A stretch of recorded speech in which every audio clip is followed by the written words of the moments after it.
नमस्कार दोस्तों, मैं रुद्रा एक बार फिर से उपस्थित हूँ आपके सामने एक नई कहानी के साथ। आपका बहुत बहुत स्वागत करता हूँ आपके अपने YouTube channel inspiring motivation stories.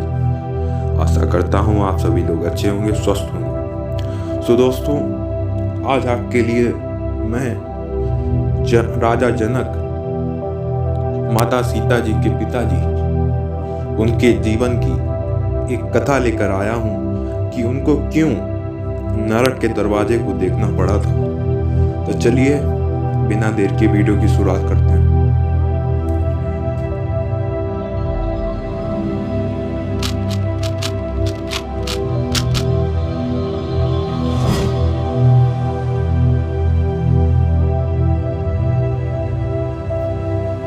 तो प्राचीन काल की बात है, राजा जनक ने अपना शरीर योग बल से त्याग दिया था और शरीर त्यागा तो एक सुंदर सजा हुआ विमान आ गया और राजा दिव्य देहधारी सेवकों के साथ उस पर चढ़कर चले।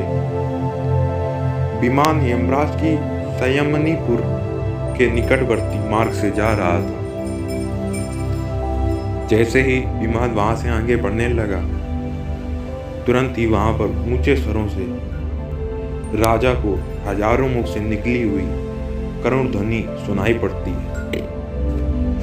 तो उस ध्वनि ने कहा था कि पुण्यात्मा राजन, आप यहां से ना जाएं।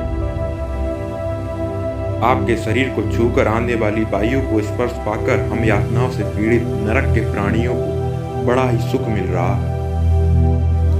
धार्मिक और दयालु राजा ने दुखी जीवकों की करुण पुकार सुनकर उन पर दया करके निश्चय किया कि जब मेरे यहाँ रुकने से इन्हें सुख मिलता है तो बस मैं यहीं रहूंगा, मेरे लिए यही स्वर्ग। राजा वहीं ठहर गए। तब यमराज ने उनसे कहा, यह स्थान तो दुष्ट, हत्यारे, पापियों का है।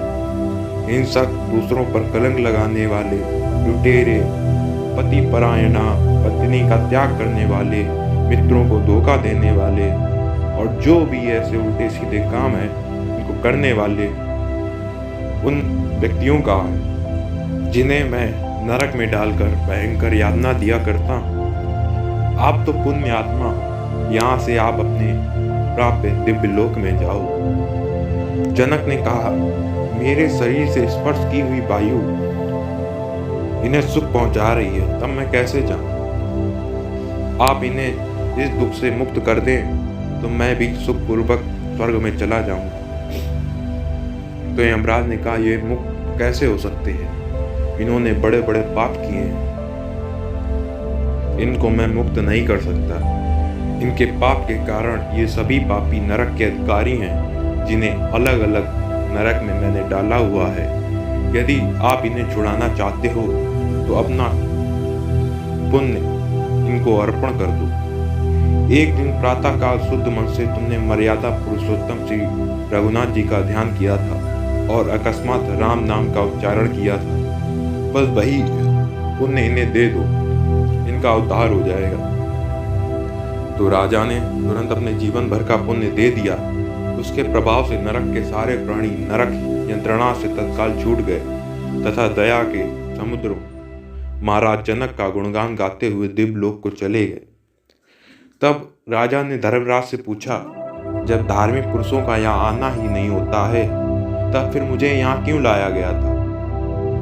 तो इस पर धर्मराज कहते हैं कि राजन, तुम्हारा जीवन तो पुण्य से भरा है, पर एक दिन तुमने छोटा सा पाप किया था।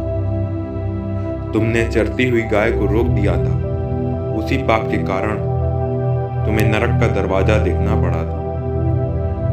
अब तुम उस पाप से मुक्त हो गए हो। इस पुण्य दान से तुम्हारा पुण्य और भी बढ़ गया। यदि तुम इस मार्ग से न आते तो इन विचारों का नरक यंत्रणा से कैसे उद्धार होता? तुम जैसे दूसरों के दुख से दुखी होने वाले दयाधाम महात्मा दुखी प्राणियों का दुख हरने में ही लगे रहते हैं। भगवान कृपा सागर पाप का फल भुगतने के बहाने इन दुखी जीवों का दुख दूर करने के लिए ही इस संयमनी के मार्ग से उन्होंने तुमको यहाँ भेजा था। तब राजा जनक को समझ आता है और तब राजा धर्मराज को प्रणाम करके अपने परधाम को चले जाते हैं। तो दोस्तों, आशा करूँगा ये कहानी आपको बेहद पसंद आई होगी।